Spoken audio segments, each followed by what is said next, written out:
the radical, fundamental principles of freedom, rational self-interest, and individual rights. This is the Yaron Brooks Show.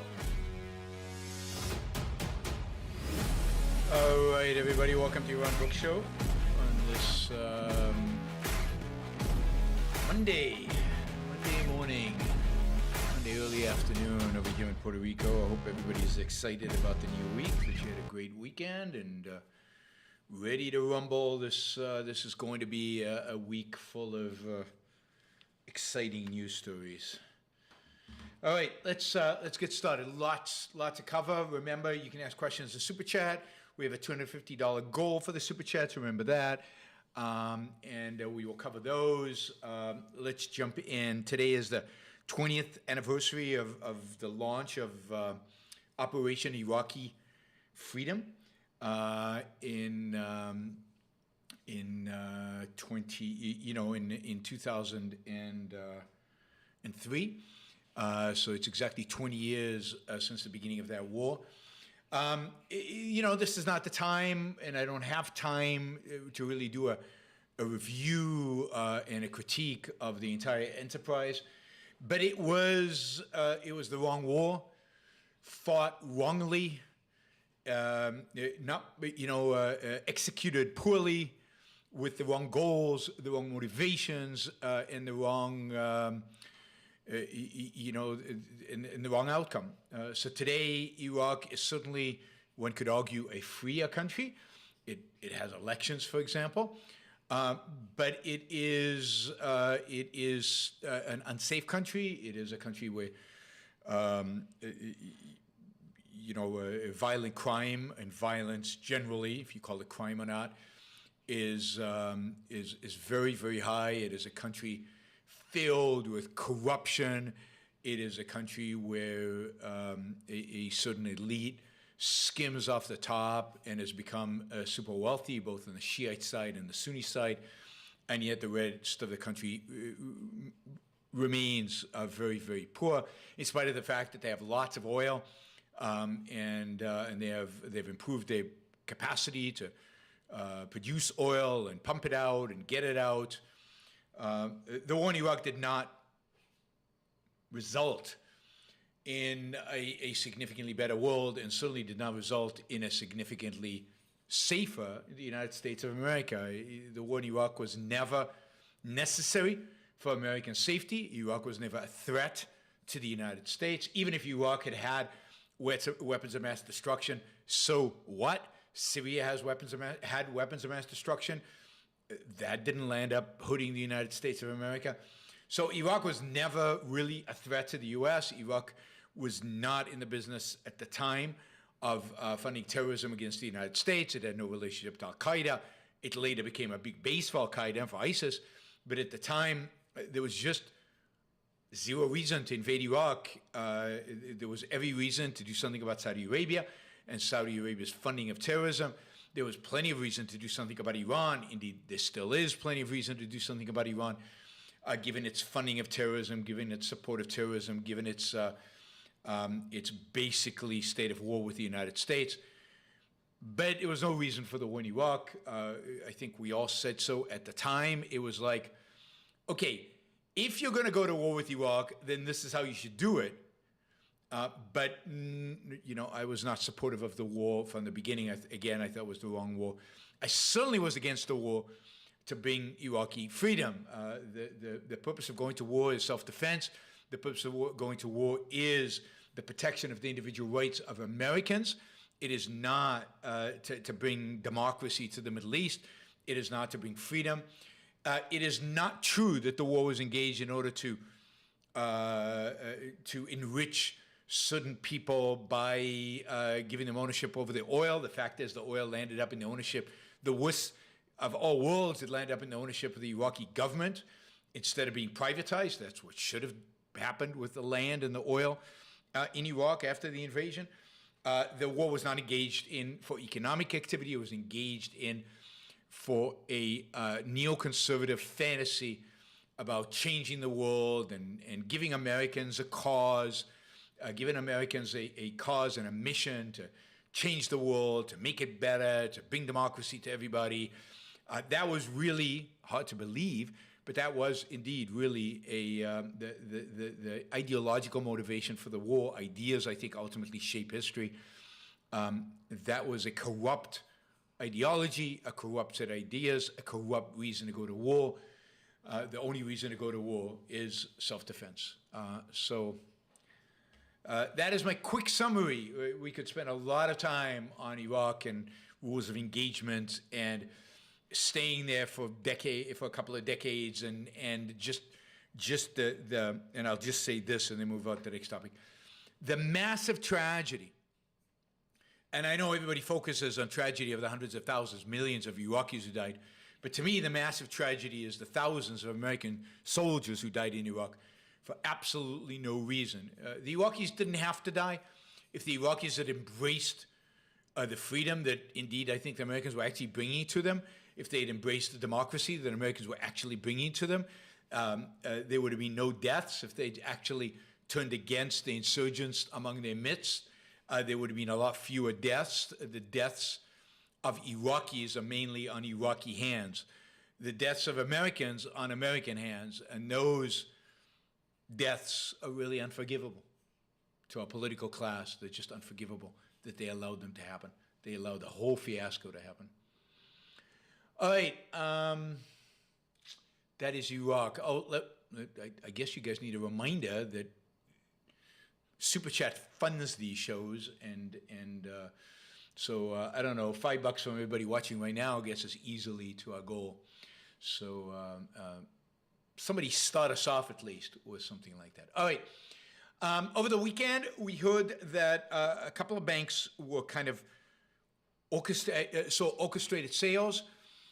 We've been talking a lot about banks, but Credit Suisse was sold to UBS under, all kinds of, ridiculous terms. Well, ridiculous from my perspective, but interesting terms.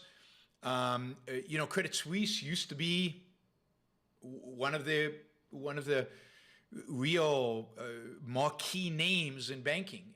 It was the Swiss bank that indeed exited the financial crisis in better shape. It has this long tradition of Swiss banking, and Credit Suisse played a big role in that. It was a universal bank that did everything for its clients, and what an institution. And you can see it's basically was wiped out. UBS has bought the assets. They will integrate the two banks, but clearly UBS is here, the buyer, and buying on very, very good terms, all, if you will, organized, subsidized by the Swiss government and the Swiss central bank. So again, in banking, what you see over and over and over again is the inevitable government intervention, the inevitable government control, the inevitable government picking winners and losers. There is, given the level of regulation, given the level of control that banks are under, both in Europe and the United States, but particularly in the United States, you can't get anything done without government. So what's interesting in the Swiss case is, and this could have backlash with regard to other European banks, is some of the debt holders, particularly, I guess, tier one notes or bonds, were wiped out while equity is still going to get something. So that, which is a reversal of usually the priority. The priority is always debt, and only at the end does equity recover something. So,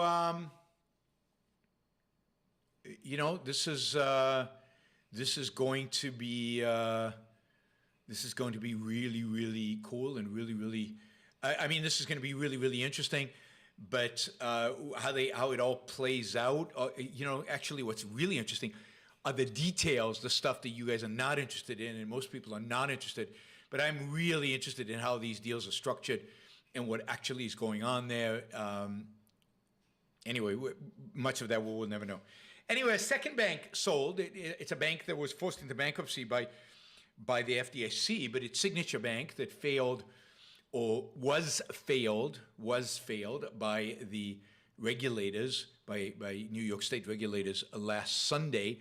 It was sold on Sunday to New York Community Bank. So a week after the regulator shut it down, all its assets and liabilities and everything was sold to New York Community Bank. What's interesting is when you dig into the terms of the sale, it becomes very clear that Signature Bank was not bankrupt when the government closed it. So there was a huge injustice that happened on Sunday a week ago to Signature shareholders. They got wiped out. They got zero.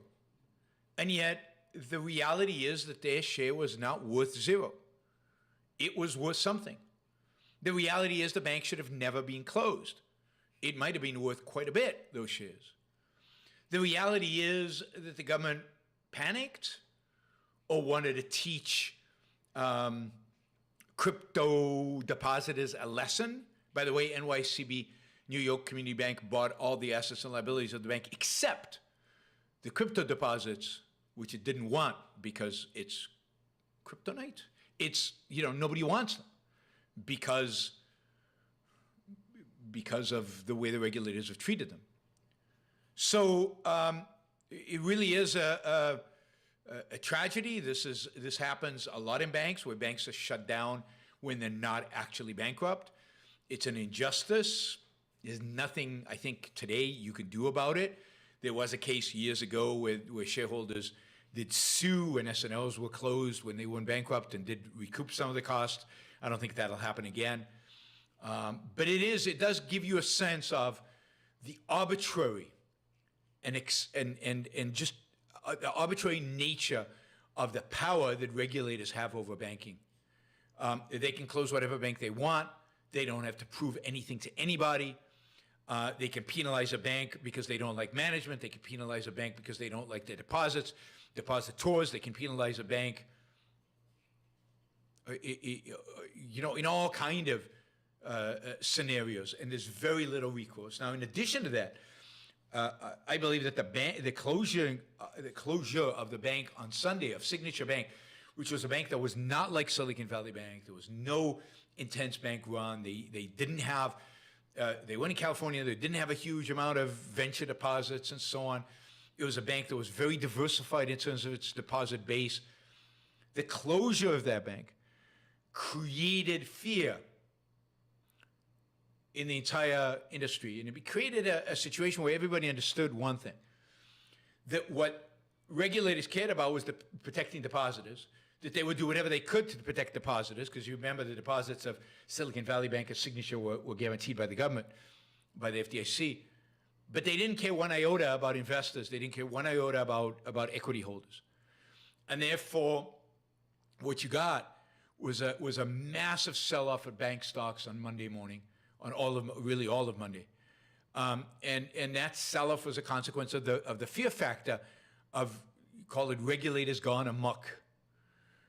Fear of the uncertainty of what regulators would do, because you don't know. It should be, it was supposed to be that regulators would only close banks that were truly bust, but I don't think anybody believed that about Signature. So what are they going to do? Is it going to be my bank tomorrow? Is it going to be, so people sold off and they got out of banks.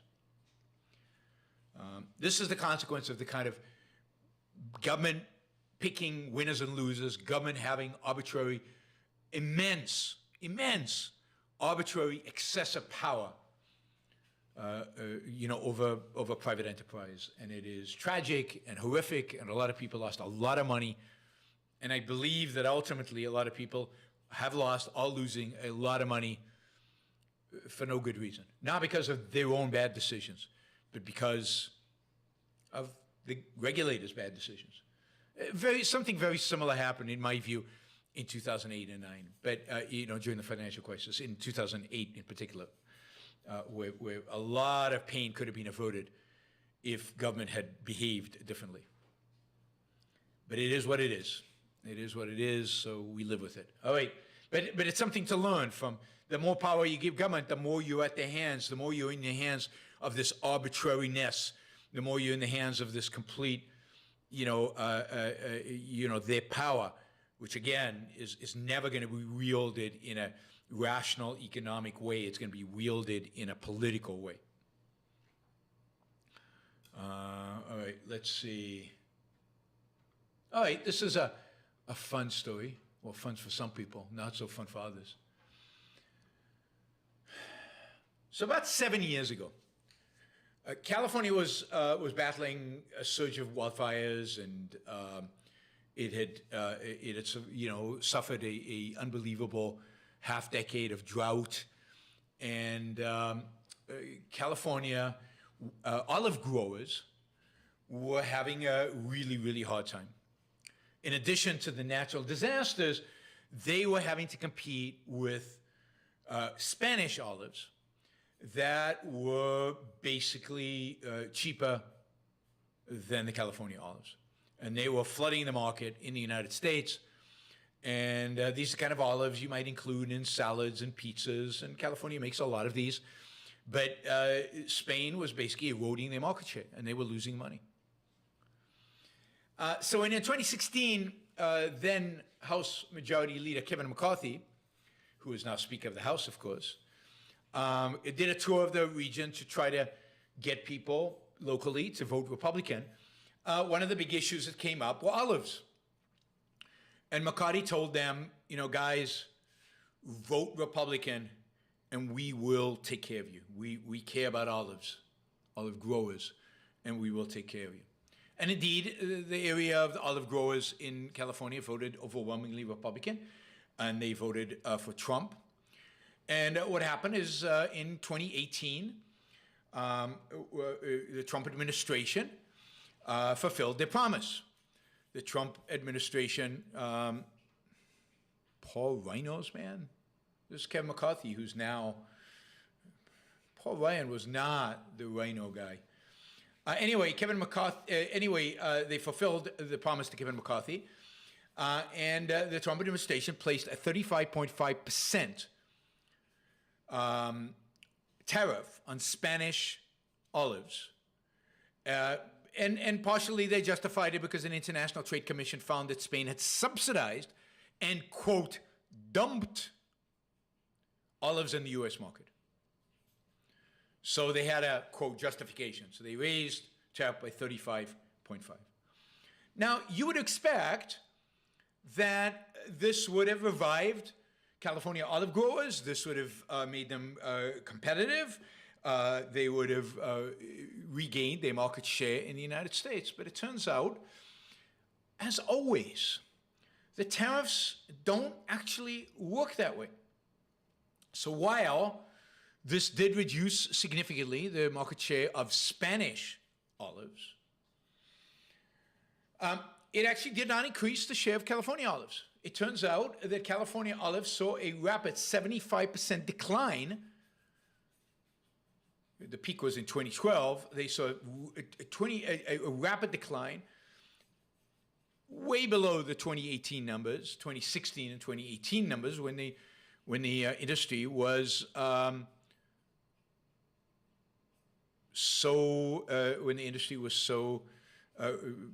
so panicked. Olives today are under attack. Why? Well, because while a tariff was put on Spanish olives, Greece, Morocco, and Egypt also a real opportunity. All three countries are massive growers of olives, and they flooded the U.S. market with olives that are cheaper than California olives.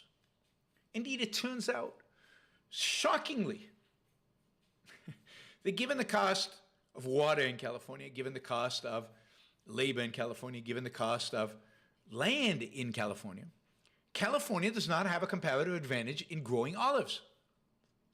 I mean, I know that's a shock to all of you guys, but they don't. And the reality is that the 35.5% tariffs didn't save the olive industry in the United States.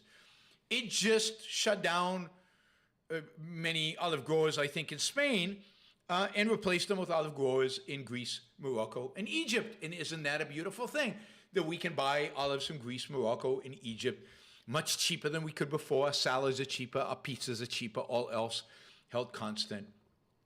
But what is doubly interesting about this is not just the fact that the olive growers, their market share has declined, not increased, post-tariffs, but the actual direct cost to producers in the U.S., California olive growers, and in Spain, and in all over Europe, the direct cost being the cost of lobbying. I mean, the reality is that olive growers have spent millions of dollars to lobby for tariffs in Washington, to lobby in Europe for no tariffs, to lobby everywhere. Everybody here's a loser. Well, maybe except the Greek, Moroccan, and Egyptians. I mean, think about what would have happened if they'd taken those millions and plowed it into their business, or taken those millions and figured out, hey, I can take those millions and maybe get rid of olives and shift to a kind of something I can grow where I do have a comparative advantage. Some, I don't know, organic spinach. I don't know. Organic food seems like a California type of fufu type product where you could get some comparative advantage. Anyway, tariffs never work. Always unintended consequences. Always bad for everybody. Always constitute lose-lose transactions. Although here there was a winner. These other countries. All right, talk about lose-lose situation. Oh, we got lithium first. Okay, let's talk about lithium. I mean, lithium is a great example of how markets work. Step one, demand for batteries goes up. Why? Because demand for electric cars, because let's assume that this is a market-driven demand. Demand for batteries goes up. As a consequence of demand for batteries goes up, demand for lithium goes up. Supply is constrained because there's only so much lithium in the world. There's only so much lithium being mined at any given point in time. Demand, and it's hard to ramp up production because the lithium mines are dominantly, I guess, in China, and there's only so much lithium that can be produced at any given point in time, given low demand. When demand goes up, it takes a long time. So what happens when demand goes up and supply can't ramp up to catch up? Prices go up. Prices go up dramatically causes what? People to go out and search for new lithium. People go out all over the world, in Africa, I'm sure in Australia, you know, maybe in Mongolia, I think there's a big lithium mine in Sweden, northern Sweden, and in the United States and in Canada. People are looking for lithium. Guess what? People look for lithium. It turns out they can find lithium. If the price is high enough, I can find lithium. Even in the United States, they now found lithium, although whether they ever mine lithium in the United States is a good question. Okay, they find lithium. They start mining lithium. Supply of lithium goes up, matching demand. What happens to prices? They come tumbling down. So New York Times has a story today: falling lithium prices are making electric cars more affordable. An unexpected decline in the price of essential battery material, along with those of other commodities, unexpected, is good news for buyers. Now, why is it unexpected? This is how markets work. This is how markets always work. This is Julian Simon, the great economist, Julian Simon, whose book, The Ultimate Resource, is a must-read. Julian Simon said there's no shortage of natural resources. When the price is high enough, we'll find more, or we'll find substitutes. But it's the human mind that's only limited. There's no limits out there in nature. So, lithium prices are proving fundamental, basic economic point again and again and again. The world, there is an abundance of what we need in the world. All right, last quick topic, Jones Act. I've talked about the Jones Act before, but there is an excellent article today in the Atlantic, so I encourage you to go find it. It's called The Obscure Maritime Law That Ruins Your Commute. It's by Scott Lincecum, not surprising, who's made it one of his missions in life to get the Jones Act eliminated. I mean, just eliminating the Jones Act would be so cool, particularly for those of us who live in Puerto Rico, but also for anybody who lives, for example, along the East Coast seaboard, as Scott documents here. Not only does the Jones Act increase the cost of shipping in the United States 3 to 4 times what it would cost, what it costs without, for other countries. We have the highest shipping costs potentially in the world because of the Jones Act. But it also creates congestion on American highways because instead of shipping stuff by ship from port to port, Houston to Boston, Charleston to Baltimore, we don't have enough ships. Jones Act only have, I think, 91 ships, 71 ships left on the Jones Act.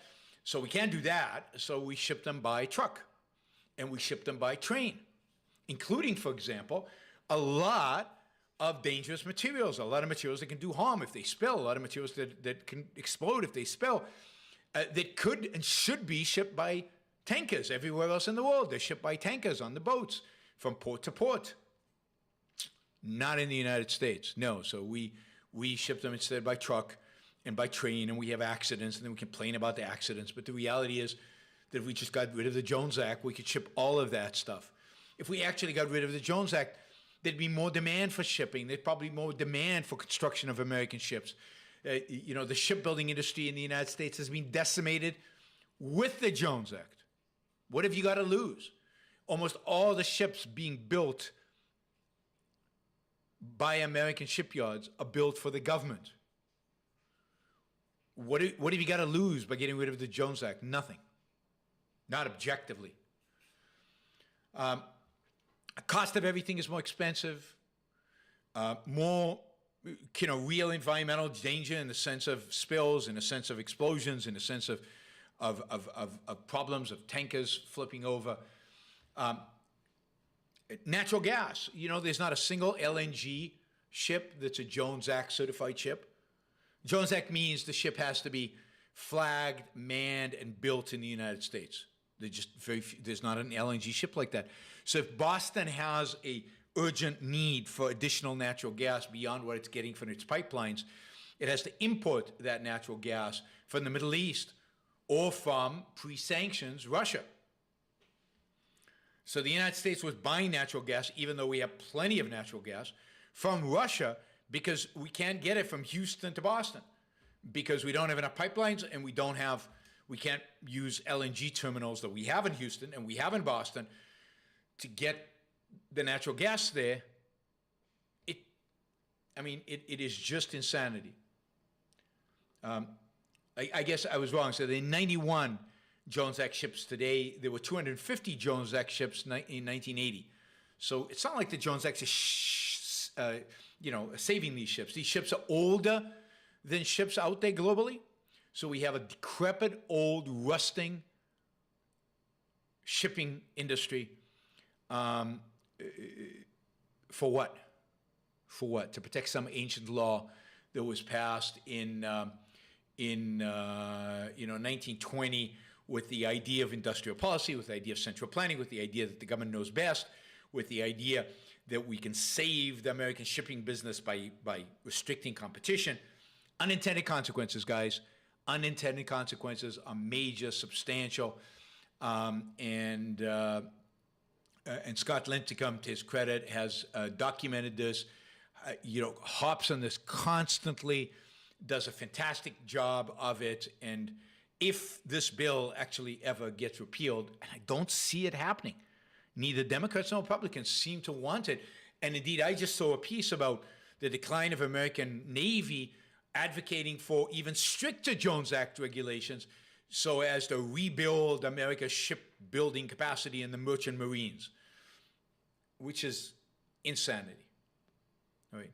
So encourage you, I'm going to put the link to the Atlantic article right here in the chat. I encourage you to go read it. I encourage you generally to follow Scott. He is an excellent economist who specializes in kind of policy, in policy issues and policy questions. All right, I think that's the topics I have. Exactly half an hour, that's perfect.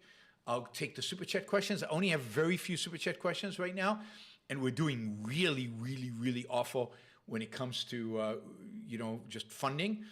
So remember, we have a $250 goal. We've only raised about 60. So we have $190. We have 109 people watching, so $2 from everybody would get us over the top. But that really means that a lot of the people who don't usually do Super Chat needs to step in and do a sticker or Super Chat right there underneath and contribute to the existence of the show. Value for value. You're obviously listening. You're obviously getting some value. You can exchange, repay that value by participating in the Super Chat or funding on a monthly basis. YaronBookShow.com/support. Patreon, Subscribestar. Thank you, Robert, for doing a couple of bucks. Thank you, Kenny. Thank you, Gail. Thank you, Finn Harbour. Thank you, all, and thank you, Oscar. All have just contributed money without asking a question. All right, Ian says, this is a question. Any comment on the Balaji $1 million bet on U.S. hyperinflation in the next 90 days? Seems like he has a little understanding of how the banking system works. Yeah, I mean, I would take that bet. I mean, there is not going to be hyperinflation in the next 90 days. And, I know, I am convinced of that, certain of that. The dollar will not collapse in the next 90 days. I guess he's already got a taker. So the bet is, my understanding is the bet is on, and somebody's going to lose $1 million. And whoever thinks that we're going to have hyperinflation in the next 90 days, I think is just, delusional. Just delusional. What's happening right now in the banking system, in many ways, is anti-inflationary. It's in a sense destroying liquidity in the market and capacity for people to go out there and buy. All right, let's see. Oh wow, we're getting a bunch of people coming in. Robert, thank you. Kenny, thank you. Colin, $50, thank you. Really appreciate that. David, thank you. Shazbot, thank you. All right, so we're doing much better thanks to all of you guys. Really appreciate it. Let's see. M. Azhan from India. In objectivist system, where does the government get money to run military and bureaucracy if the taxes are zero? Some objectivists say it's on donation of fees. What do you think? How do you solve free rider problem? So remember, the government doesn't have a bureaucracy. It has a military, and it has some policing powers, and it has a judiciary, and that's it. So the bureaucracy is tiny. In the 19th century, the federal government was 3.5% of GDP. So imagine the government today would be, let's say, 4% of GDP instead of the 20% that it is today. So you could shrink the government by 80%.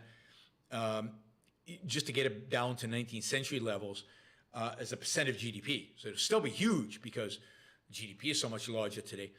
So you could shrink it to like 4%, maybe 5% of GDP. Where would that money come from? So, well, I think it would come from basically two sources, and you mentioned them. I think from contributions, donations, and fees. I think there would be, and Ayn Rand talked about the fee aspect of it, there would be certain things that you could turn into fees. For example, if the two of us, Azhan, had a contract, and we could have an arbitration and a private arbitration over the contract, and that would be fine. But if we wanted ultimately for the government court system to be responsible for arbitrating the dispute, and we wanted the legal system to be responsible for collecting if one of us lost and one of us won, and so we wanted the police involved and the judicial system involved, then we would have to pay a fee when we signed the contract to the government to secure the contract. And I think if you did that, you could probably fund much of the judiciary system on a fee-based system, and maybe even some of that money could go to some of the federal policing and maybe the state policing that exists. So you could fund a chunk of the government using that. I think the main source, though, of funding of the government would be voluntary payments, would be donations. I certainly would be happy to give 5% of my income, knowing that that 5% went to the military and went to some policing and judiciary and didn't go to anything else. So the biggest expense of the federal government, at least, is the military, and I think the beauty of this is that this is one of those things that guarantees that we don't get into stupid wars. We don't stay in Afghanistan for 20 years. We don't invade Iraq to bring them democracy because, hey, it's my money. If you can engage in stupid wars, I'm not going to give you as much, or I'm not going to give you any, or I'm going to boycott you for a couple of years. So the only way the government can fund a war is through my donations or by selling specific, what I call war bonds, or what the government used to call war bonds in World War I and World War II. And that depends on the citizens being willing to buy those bonds and to increase their donations. So the citizens have to be convinced that this is a war of self-defense. Now, what do you do about free riders? First, I think free riders is always a problem generally that is overrated. I don't think that many free riders, partially because a society like that is a society of people who take responsibility for their own life, take responsibility for their own, for the world in which they live. They don't want to get something for free. If they are receiving protection, if they're receiving policing and military, they want to pay for it. They don't want to just free ride. Free riding is a problem in societies of leeches and societies of parasites and exploiters. It's not a big problem in societies of productive individuals who are taking responsibility for their own life and their own happiness, which laissez-faire capitalism would only arise in such a society. Now, you can also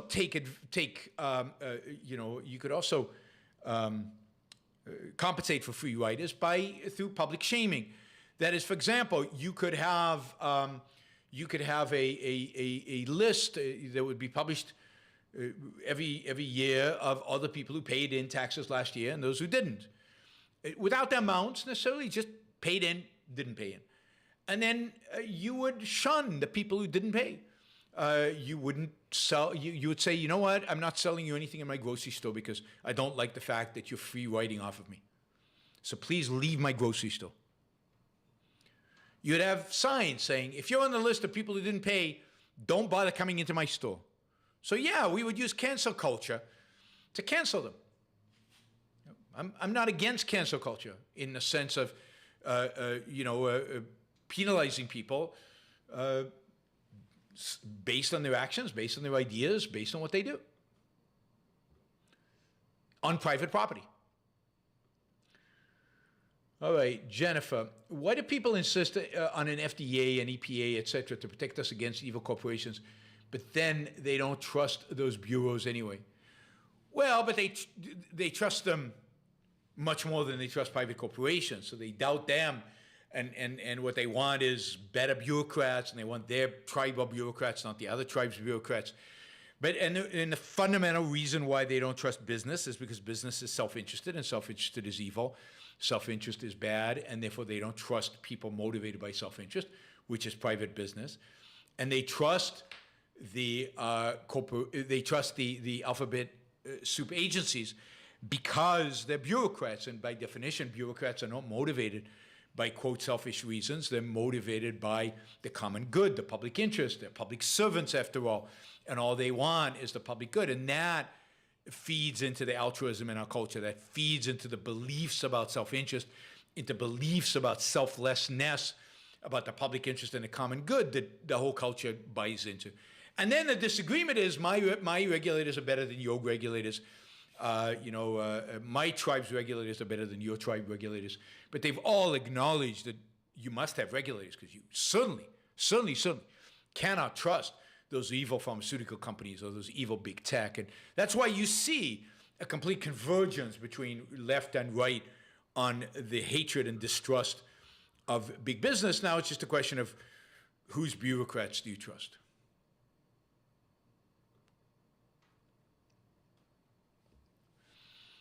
James says, what will happen to all small banks in poor states? The problem right now is not in poor states. The problem is almost all in California, or mostly in California. I don't think much is going to happen unless there's a completely restructuring of the American banking system that's happening, where people are just pulling their uninsured deposits out. Most small banks in poor states don't have a lot of uninsured deposits. They only have insured deposits, and they'll be fine. It's the medium-sized banks that do a lot of business banking in states that are actually doing well and therefore have a lot of new businesses and a lot of startups and a lot of businesses putting in large sums of money into the bank, and anything above 250 is uninsured. They're the ones that are at risk of depositors withdrawing their uninsured deposits and moving them to the big banks. We'll see how it all plays out. It's still to play out in the days and weeks to come. But that is, the little banks in poor states are the least of our worries. Is the Fed creating FUD, fear, uncertainty, doubt? Yes. Yes, I mean, constantly.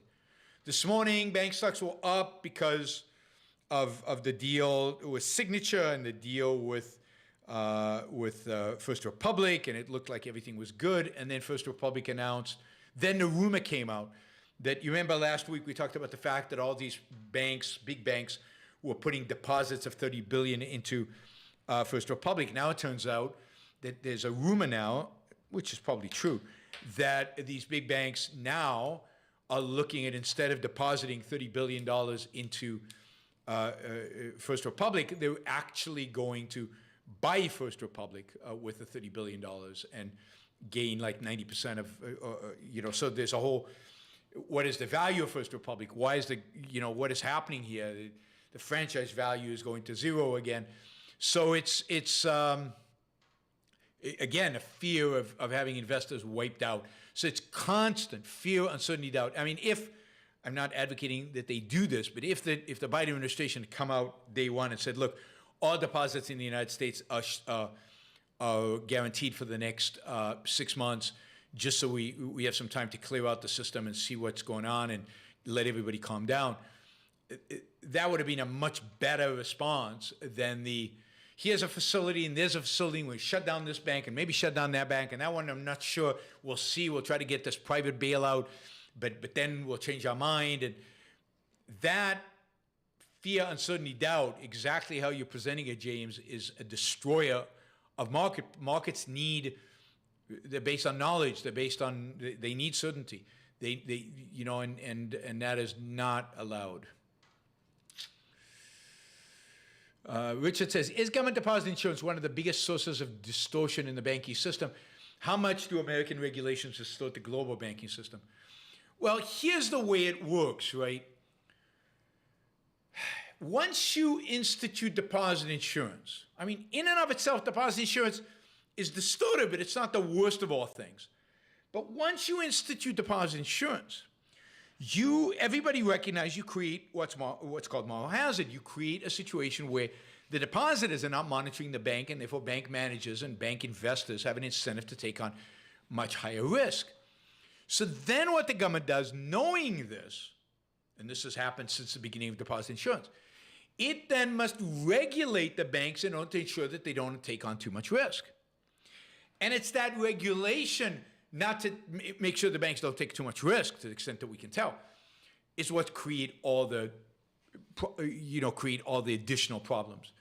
So really, the entire regulatory structure that's built into the banking industry is basically there because of deposit insurance. And indeed, you cannot get rid of the regulatory structure without getting rid of deposit insurance. So you start out with this little thing and a little bit of regulation to maintain that they're not too safe, but it turns out that regulation wasn't enough. They still took on risk, so you increase deposit insurance even more, and you increase the amount of regulation. Then you increase deposit insurance more, and you increase the amount of deregulation.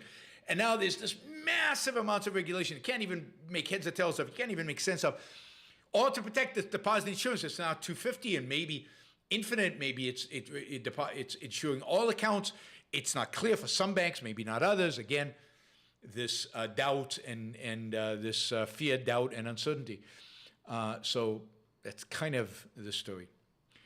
All right, we don't have a lot of time, so we're going to go through these pretty quickly. Thank you. We've made it our 250 goal. From a friend, re-aging populations. I would enjoy hearing any thoughts on Yale professor Yasuke Narita's suggestion, the elderly in Japan commit mass suicides per New York Times. I mean, God, that is absolutely evil. So the idea is the old should commit mass suicide because they're very costly to, quote, society, and they're costly to their children and their grandchildren. And if they just committed suicide, then you know, that money could be spent on young people. That money could be spent in production, in investment. We could grow the economy. We just need to get rid of a bunch of old people. And the best way for them to help future generations is just to commit harakiri. That is so anti-everything I believe in, right? Everything we believe in. It is so altruistic. It is so sacrificial. It is so collectivistic. Anything for the common good, anything for the Japanese Empire, anything for future generations. My life doesn't matter. It's time just to slit my throat and get it over with. Disgusting is my main comment. Okay, James G., how can Zimbabwe use lithium to boost the economy? Well, what it needs to do is privatize the lithium mines. You know, allow for, maybe if there are more than one mine, then allow for different companies to own it, and then you know, let it just rip. It's the main thing Zimbabwe needs to do is to secure private property, which Zimbabwe is very, very bad at doing. It's make sure everything is private, make sure they have the rule of law. Then Zimbabwe can benefit from the discovery of lithium. Otherwise, most of the lithium will be stolen by the you know, the autocrats, the dictators, the people who have yeah, anyway, the bad guys running the regime.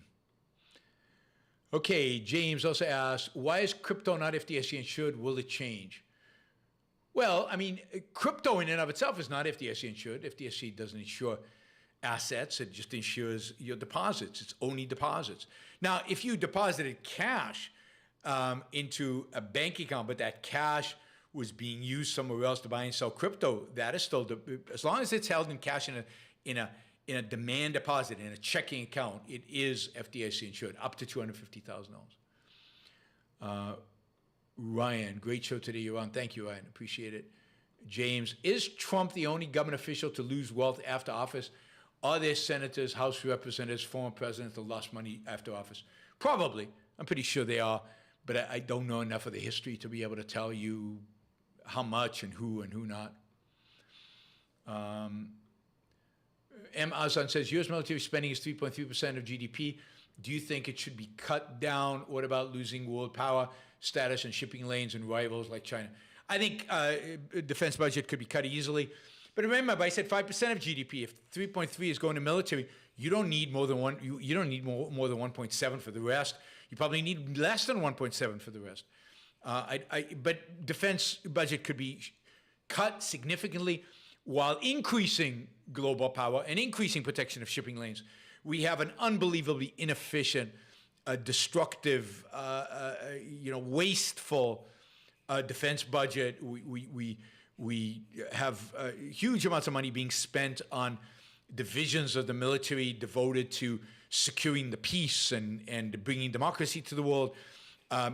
We do not have a strategy vis-a-vis the weapons that we actually need in the 21st century, and we don't have a procurement that is a purchasing strategy to keep costs low and to keep technology and progress really, really high in terms of U.S. advantages.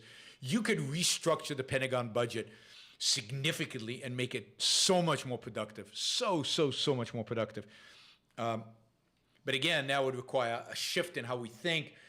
We don't need forces in 124 countries in the world. We don't need troops in Europe. We don't need troops all over Africa. We could cut the spending significantly and increase our actually sense of protection. All right, Richard says, U.S. federal spending on pensions is 7.5% of GDP. Medicare and Medicaid is about the same. Welfare is a far bigger source of waste than defense. Well, all of welfare is waste. Defense spending could be more efficient, but isn't the big problem. No, his issue is, if we still spend 3.3, how can I say the budget should be 5?